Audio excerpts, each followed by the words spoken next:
반갑습니다. 송지준입니다. 윤석열 대통령이 계엄을 선포한 거에 대해서 추가적인 입장을 발표했죠.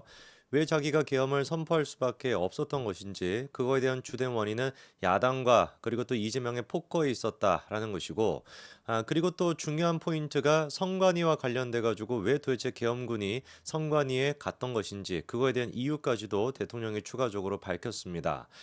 대통령이 직접 밝힌 선관위의 문제점은 쉽게 얘기한다면 관리 부실을 넘어가지고 사실상 북한으로부터 해킹이 가능하고, 그리고 그로 인한 선거 결과까지도 조작이 될 수 있다. 이게 이제 대통령께서 얘기했던 선관위의 계엄군을 파견했던 근본적인 이유였죠. 오늘 우리가 좀 짚어봐야 되는 것은 대통령의 그 입장에 대해 가지고 선관위 또한 즉각적으로 반발하는 입장을 냈는데, 그 입장의 내용은 무엇인지를 한번 봐야 되겠고요. 그리고 근본적으로 대통령께서 선관위에 대해서 그렇게 판단했던 근거가 국정원의 조사 결과 때문이다라는 것인데, 실제로 국정원 같은 경우는 작년에 선관위에 대해 가지고 관련된 조사를 했습니다. 그리고 그 조사 결과가 무엇이었던 것인지, 도대체 어떤 내용이 국정원이 파악했길래 대통령께서 계엄군까지 선관위에 파견해서 관련된 조사가 필요하다라고 생각했던 것인지, 그 세 가지를 한번 정리를 해봐야 되겠습니다. 윤석열 대통령이 이번에 이런 얘기를 했죠.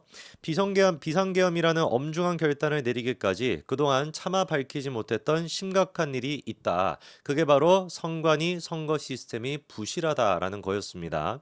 작년 하반기 선관위를 비롯한 헌법기관들과 정부기관에 대한 북한의 해킹 공격이 있었고, 국가정보원이 이를 발견하고 정보 유출과 전산 시스템 안전성을 점검하고자 했는데, 다른 기관들 같은 경우는 국정원의 그런 식의 조사에 협조를 했지만 어떻게 된 것인지 선관위 같은 경우는 헌법기관임을 내세우면서 완강히 거부했었다라는 겁니다. 이거는 분명히 팩트가 맞죠. 아직도 저는 좀 이해가 안 되는 것이, 선관위가 도대체 뭐 다른 기관들은 헌법기관이 아닙니까?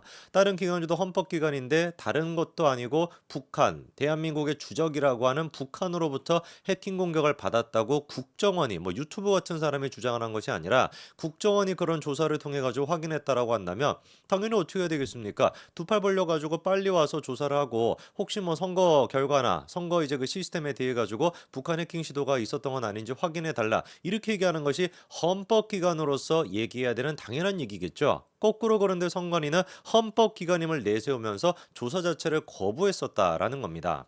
그 이후에 이제 선관위와 관련돼 있는 여러 가지 부정부패 같은 것들이 폭로가 됐었죠.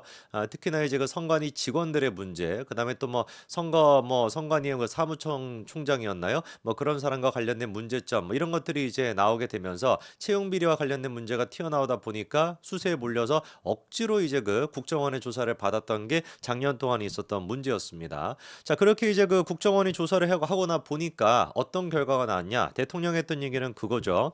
실질적으로 국정원 직원이 화이트 해커로서 해킹을 시도하니까 데이터 조작이 가능했다라는 거예요. 방화벽도 사실상 작동하지 않는 거와 마찬가지였고, 심지어 비밀번호가 1, 2, 3, 4, 5 이런 식으로 너무나 단순하게 조잡스럽게 되어 있었기 때문에 마음만 먹으면 충분히 이게 침투를 해가지고 해킹하는 것이 가능했다라는 겁니다. 실제로 그때 당시에 국정원의 판단도 좀 보면은요.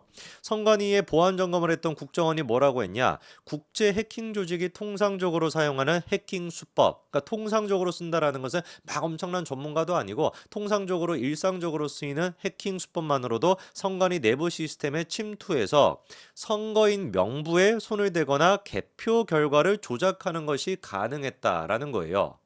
너무나 충격적인 내용이 국정원을 통해 가지고 실제로 확인이 됐던 것이고, 이 내용은 보도까지도 됐습니다. 그런데 대한민국이 21세기에 지금 뭐 케이팝이다 뭐 이래가지고 온 세계에 관련된 거를 다 퍼뜨리고 있는 중인데, 그런 대한민국의 선거 시스템이 다른 것도 아니고 통상적으로 쓰이는 해킹 기술로서 선거인 명부에 손을 대는 것이 가능하다. 명부에 손을 대는 것이 가능하다라는 것은요, 투표를 한 사람을 투표를 안 한 사람으로 처리할 수도 있다라는 거고요. 거꾸로 투표를 안 한 사람은 투표를 했다라고 할 수도 있고요. 특히나 이제 그 사전 투표와 관련돼 가지고 사전 투표를 한 사람을 본 투표를 했다, 본 투표를 한 사람을 사전 투표를 했다. 뭐 모든 것들이 전부 다 가능해진다라는 겁니다. 유령인 같이 존재하지도 않는 사람을 등록을 시켜가지고 투표한 것처럼 그렇게 만들 수도 있는 것이죠. 그리고 개표 결과가 조작이 가능하다라는 얘기는 이건 뭐 말해서 뭐 하겠습니까? 글자 그대로 이쪽으로 가야 될 표가 저쪽으로 가게 됐다. 뭐 이런 식으로 조작을 하는 것도 충분히 지금 시스템에서 가능했다라는 게 당시 이제 국정원의 판단이었습니다. 자, 그러면 이번에 선관위가 밝혔던 해명이 뭔지를 보니까 대통령이 주장했던 내용이 사실과 다르거나 과장이 됐다라는 거예요. 그러면서 북한 해킹으로 인한 선거 시스템의 침해 흔적이 발견되지 않았다라고 이번에 강조를 했는데 이 부분에 대해서 우리가 팩트 체크를 좀 할 필요가 있습니다. 2023년도 10월 달 정도 즈음에 국정원이 선관위에 대한 조사를 하고 난 뒤에 관련된 내용이 보도가 다 됐습니다. 여러분들이 뭐 선관위 그다음에 이제 그 국정원 요렇게만 이제 그 구글에다가 검색하시더라도 관련된 기사를 지금도 찾아보실 수가 있는데 그때도 이제 어떤 게 갈렸었냐? 그 선관위가 지금 했던 얘기는 뭐예요? 북한 해킹으로 인한 어떤 선관위의 시스템 침해 흔적이 없다라는 거잖아요. 근데 국정원은 뭐라고 했습니까? 침해 흔적이 있다라는 거예요. 한 가지 결과를 놓고서 선관위가 180도 다른 구라를 칠 수는 없을 것인데 어떻게 이렇게 국정원의 결과와 다른 얘기를 할 수가 있는 것이냐? 여기서는 약간의 제가 생각하기엔 말장난이 지금 들어가 있습니다. 왜냐? 실질적으로 국정원이 확인한 바에 따르면은 북한이 직접적으로 선관위 시스템에 침입했다 그 흔적을 발견하지 못한 것은 맞아요. 근데 문제는 뭐냐면 침입이 충분히 가능하다라는 그 시스템에 허점이 있다라는 것뿐만 아니라 선관위 직원 PC가 해킹이 된 거는 분명히 사실입니다.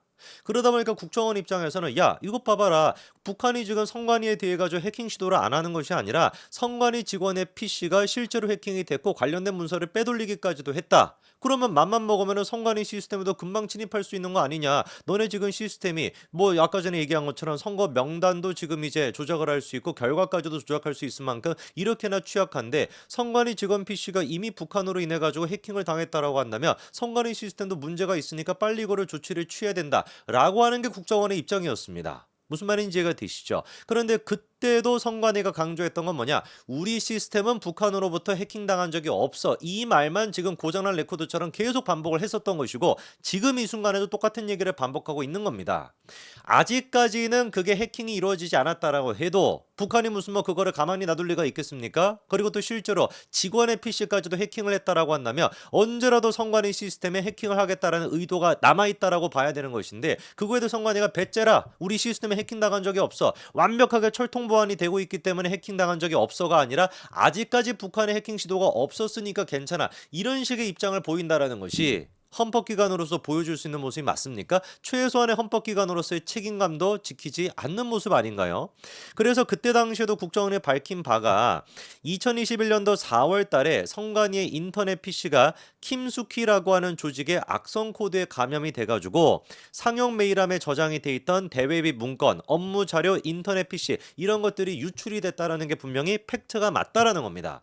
그리고 궁극적으로 지금 이제 선관위가 얘기했던 게 우리는 아직까지 북한의 해킹을 받은 적이 없어 침투를 당한 흔적이 없어 라고 주장하고 있지만 2023년도에 국정원이 조사했던 선관위의 PC가 총 몇 대밖에 안 돼. 전체 장비 가운데 몇 %밖에 조사를 못했냐?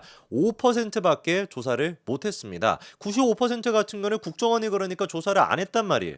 국정원이 조사를 해야 명확하게 이게 북한의 해킹 시도가 있었는지 없었는지 파악이 되는 것인데 95% 가까이나 아예 조사도 못했다라고 하면은 이런 상태에서 지금 선관위가 우리 지금 선관위 시스템은 단 한 번도 북한의 해킹 시도가 없었어. 그러니까 괜찮아. 라고 얘기하는 게 말이 되는 얘기겠습니까? 어떤 측면을 보든지 간에 저는 납득이 안 되는 것이 왜 도대체 선관위가 다른 문제도 아니고 선거와 관련된 문제, 다른 사람도 아니고 북한이라는 주적이 해킹 시도를 했었고 실제로 해킹에 성공을 했고 그런 상황임에도 불구하고 심지어 지금 보안 시스템은 너무나 취약한 그 상태에서 국정원에게 이거를 맡겨가지고 보안 점검을 안 받고 아직까지도 95% 가까이나 장비가 이게 조사가 안 되고 있다라는 게 저는 납득이 되지 않습니다. 여러분들이 보시기엔 어떻습니까? 선관위 같은 경우는 관련된 위원들도 다 무슨 뭐 법조계 출신들이 들어가 있고 대법관 출신들이 들어가 있다 보니까 선관위에 대해 가지고 압수수색을 하던가 무슨 뭐 영장을 발부받거나 그거 자체가 불가능하다라는 거잖아요. 그러다 보니까 대통령께서 이번에 계엄군을 통해서 했다라는 것인데 물론 계엄군을 통해 가지고 들어갔다라는 게 잘못된 거는 맞지만 그렇다라고 해도 선관위가 보여주고 있는 이런 뻔뻔스럽고 잘못된 모습이 면죄부가 부여돼서는 안 된다. 반드시 선관위 이 문제에 대해 가지고 우리가 이 사태가 진정되고 난 뒤에는 꼭 이 부분에 대해서 정리할 필요가 있다라고 봅니다. 참으로 걱정스럽고 참으로 기가 막힐 뿐이네요. 여기까지 말씀드리겠습니다. 감사합니다.